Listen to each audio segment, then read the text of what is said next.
በጊዕ ምርኣይ ክርስቶስ እዩ ወይ ድማ ስእለት መጽባዓ እዩ ኣብ ገዛኻ ተኽሊ በቑሉ ፍረ እንዳፍረየ ምርኣይ ዓብይ ውላድ ክትወልድ ኢኻ መስቀል ምስላም ኣብቲ ዕለት ዝወዓለ ጻዲቕ ባሪኽካ ኣሎ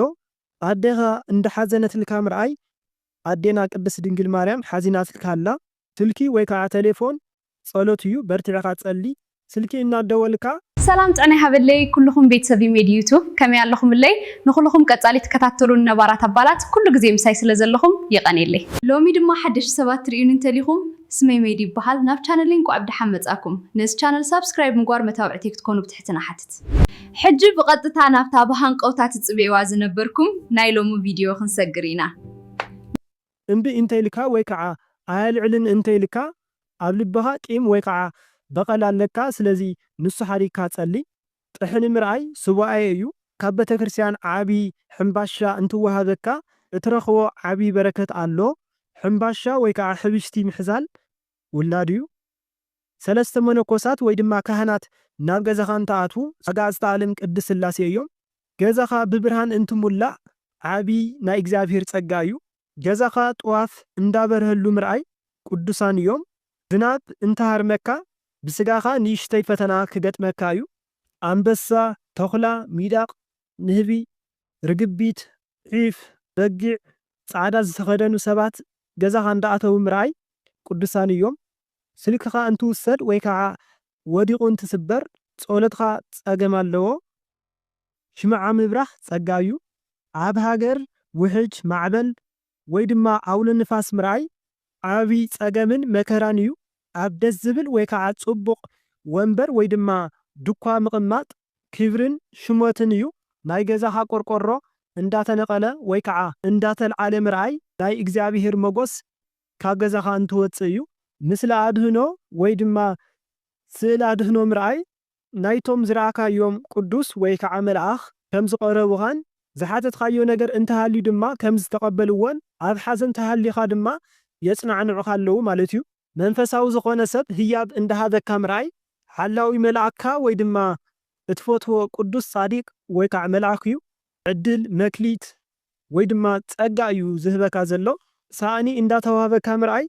ናይ ሓዳር ጸጋ እዩ ኣብ መንፈሳዊ ውግእ ኮይንካ ብተደጋጋሚ ሓደ ሰብ ብሕልምኻ ምርኣይ መተት ዝገበረልካ ሰብ እዩ ጸሊም ነገር ካብ ኣካላትካ እንትወፅእ ወይ ከዓ እንትኣቱ ወይ ድማ ናብ ስድራኻ በዓልቲ ገዛኻ ናብ እትፈልጦም ሰባት እንተኣቱ እንትወፅእ ናይ ርኩሳን መናፍስ ምእታውን ምውፃእን እዩ ዘመላኽት ብመንፈሳዊ ዝኾነ ሰብ ትእዛዝ እንትእዘዝ ንኣብነት ሰይፈ ስላሴ እናጸለየ ኣብ ሰይፈ ስላሴ ዙርያ እንዳዛረበካ ብመቁጠሪ ኣካላቱ እንዳሃረመ ምርኣይ ግበር እዩ ዝብለካ ዘሎ ስለዚ ብቕልጡፍ ክትፍጽሞ ወይ ክትገብሮ ኣለካ ካብ ኣካላትካ ቁንጪ እንዳወፀ ምርኣይ ርኩስ መንፈስ እዩ ሰብ ኣብ ዝሓመመሉ ግዜ ጋቢ ወይ ኩታ ምኽዳን ሓዘን እዩ ጽፍሪ ምቁራጽ ውላድ እንትሐምም ወይ ከዓ ናይ ርሑቕ ዘመድ ሞት እዩ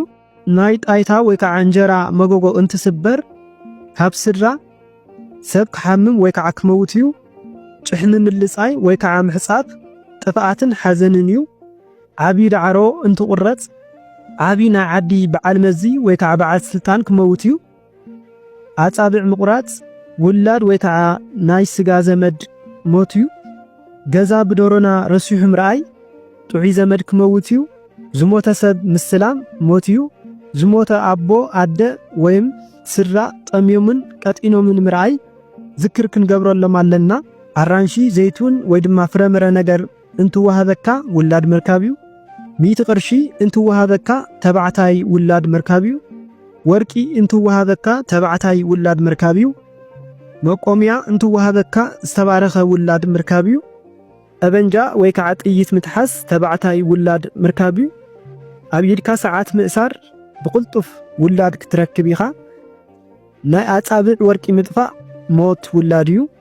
ናይ ኢድ መጋየፂ ምእሳር ጓል ኣንስተይቲ ውላድ ክትረክብ ኢኻ ኣራንሺ ምትካል ጸባየ ሰናይ ዝኾነት ጓል ኣንስተይቲ ክትወልድ ኢኻ ናይ እግሪ መጋየፂ ምእሳር ጓል ኣንስተይቲ ክትወልድ ኢኻ ጥይት ምዕጣቕ ውላድ ወይ ከዓ ጸሎት እዩ ሕንባሻ ሕብሽቲ ኣብ መደቀስ ቦታ ምቕማጥ ብፍጥነት ውላድ ምርካብ እዩ ጽላል እንትወሃበካ ደግ ዝኾነ ውላድ ክትረክብ ኢኻ ከልቢ እንዳነኸሰካን እንዳባረረካን ምርአይ ዝፋታተነካ ሰይጣን ኣሎ ስለዚ ጸሊ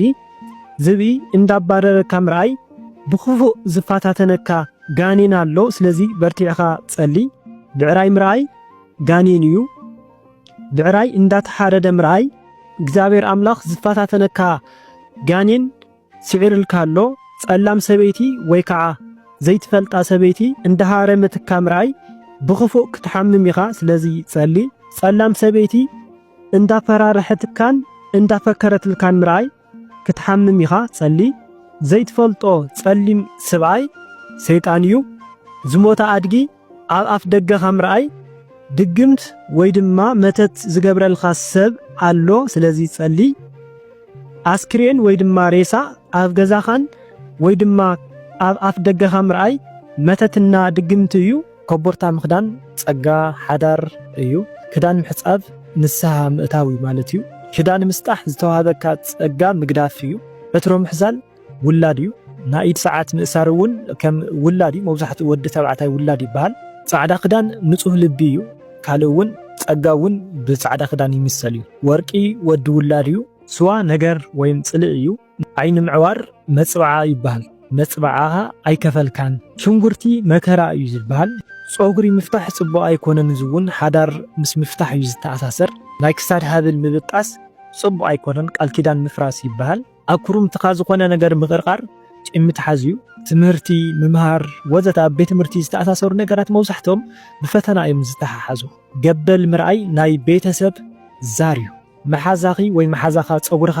ክብጭተካ ከሎ ወይም ክትብጭተኪ ከላ ዕድል ምውሳድ እዩ ጸጉሪ ምሕጻብ ጸጋ ክርሕቐካ ከሎ ትሪኦ ሕልሚ እዩ ታሴራ ምጥፋእ ዕድል ምውሳድ እዩ ተመን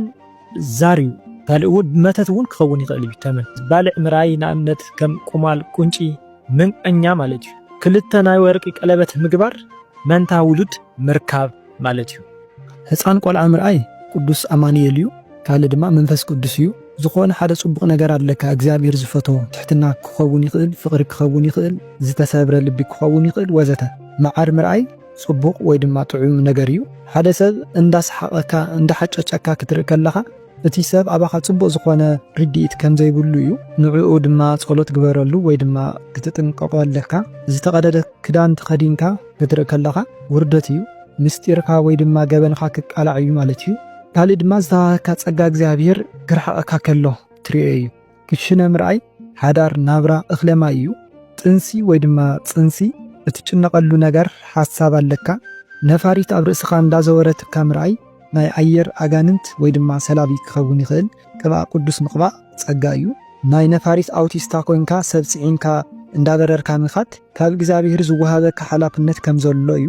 እዝኒ ቀይሕ ምርኣይ ናይ ሰብ ሓሳብ ንምቕባል ጸገም ኣለካ ማለት እዩ እዚ ማለት ናይ ሰብ ሓሳብ ዘይምድማጽ ንዓይ ብቻ ስምዑኒ ምባል ማለት እዩ ክልተ ሰባት ኣብ መንገዲ ኮይኖም ክልቲኦም ጥራይ ኢዶም እንተተፈላለዮም እቶም ሰባት ኣብ ቀጻሊ ህይወቶም ናይ ምርኻብ ዕድል የብሎምን ነገር ግን እቲ ሓደ ኣቕሓ ሒዙ እንተተፈላለዮም ኣብ መጻኢ ህይወቶም ክራኸቡ ከም ዝኽእሉን ብሓንሳብ ክነብሩ ከም ዝኽእሉን እዩ ምግቢ እንዳተመገብካ እንዳበልዓኻ ምርኣይ ከም ዝጠመኹም እዩ ዝንገረኩም ዘሎ ኣብ መንፈሳዊ ህይወትኩም ማለት እዩ እዚ ማለት ቃል እግዚአብሔር ምስማዕ ጸሎት መጽሐፍ ቅዱስን ዝተፈላለዩ መጽሐፍቲ ምንባብ መዝሙር ቅዱስ ቁርባን ወዘተ ከም ዝሓልኩም እዩ ዝንገረኩም ዘሎ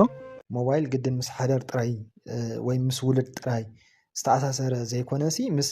መንፈሳዊ ርክብና ምስ ናይ እግዚአብሔር ዘለና ርክብ ኣብ መንፈሳዊ ህይወትና እውን ክኸውን ይኽእል ማለት እዩ ስለዚ ኣብቲ መንፈሳዊ ህይወትኪ ዝቐንደትልኪ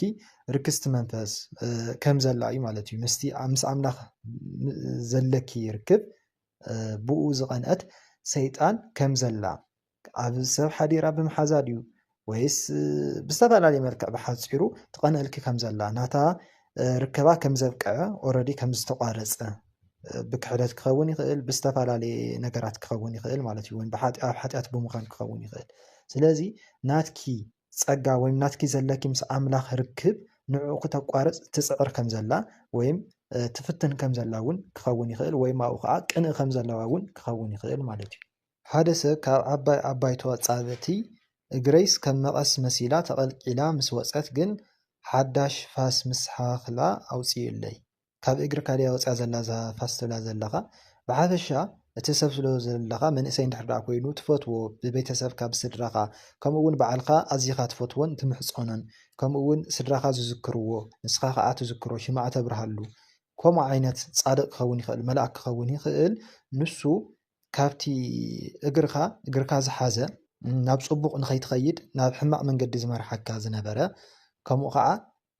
ኣብ እግርካ ኮይኑ ዝወግኣካ ዝነበረ ዝኾነ ቃንዛ ዝፈጥረልካ ወይም እግርካ ዝሓዘ ወይም ንኸይትሰግድ ናብ ቤተክርስትያን ንኸይትኸይድ ከምቲ ዝብለካ ዘለኹ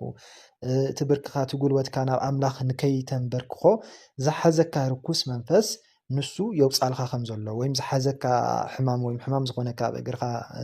ሕማም ዝኾነካ ነገራት የውፃልካ ከም ዘሎ እዩ ማለት እዩ።